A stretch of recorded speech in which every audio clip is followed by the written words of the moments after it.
right now we only know how to do the derivatives of basically power functions and maybe sums and differences of power functions. I want to introduce two new derivatives which are really important. They're going to come up all the time.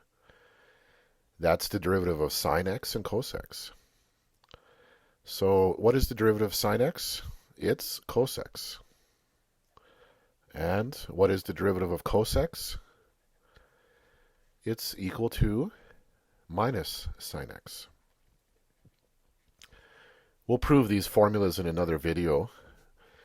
You don't really even need to understand the proof of why these formulas are true. Just accept them. And whenever you encounter the derivative of sine, you know what it is. It's cosine. And whenever you encounter the derivative of cosine, you're going to know what it is. It's minus sine. And just remember here, x has to be in radians, okay? So all of calculus is done in radians. Whenever you deal with trig functions, x is always in radians, okay? So I'll just quickly mention that here. I'll say it again, but I need you to remember that for sure. Degrees are a thing of the past. We only work in radians from now on. So all trig functions are in radians.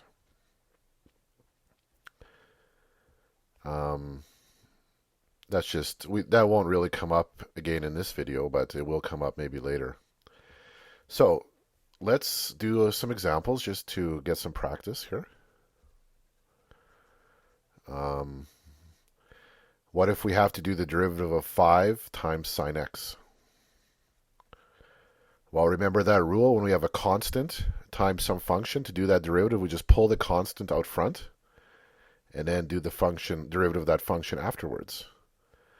And what is the derivative of sine x? Well, it's right here. It's cos x. So that's 5 cos x, right? What about something like this, negative 3 cos x? What would that derivative be?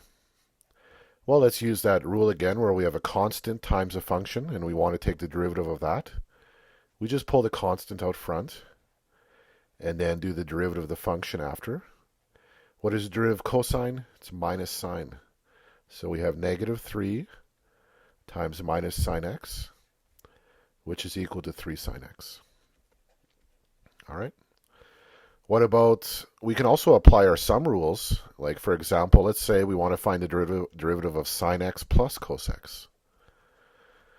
Well, the sum rule says we just do the derivative of the first one plus the derivative of the second. I'll just write this step down. It's kind of overkill. We don't need to write this step.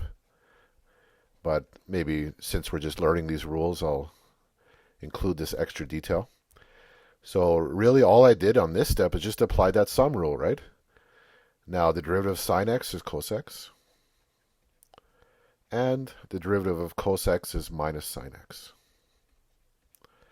And this plus minus doesn't look too nice. So why don't we just simplify it to cos x minus sine x. We can mix things up. Like let's say we got, 3x to the 5 minus 4 sine x plus 1/2 cos x or something like that. And we want to do the derivative of that. Well, this is a difference and a sum here. So our sum and difference rules just tell us to do the derivative of each term separately, right? I won't bother writing this kind of step down for this one. I'm just going to go directly and do it. So what's the derivative of the first one? 3 times 5 is 15. X to the power of 5 minus 1, 4. Here, I want to do the derivative of this, so I'm going to bring the minus 4 out front. And then afterwards multiply by the derivative of sine x, which is cos x. And next, plus 1/2 times the derivative of cosine x, which is minus sine x, by this rule right here. And this is, maybe we can just get rid of these brackets quickly. It'll just look like this, right? Okay. So we're going to do a lot of examples where we have to do the derivative of sine and cos for sure. But for now, I think that's enough for this video. I just wanted to introduce you to these new formulas, so you should write those down. And that's all I really wanted to say on this video. Let's move on.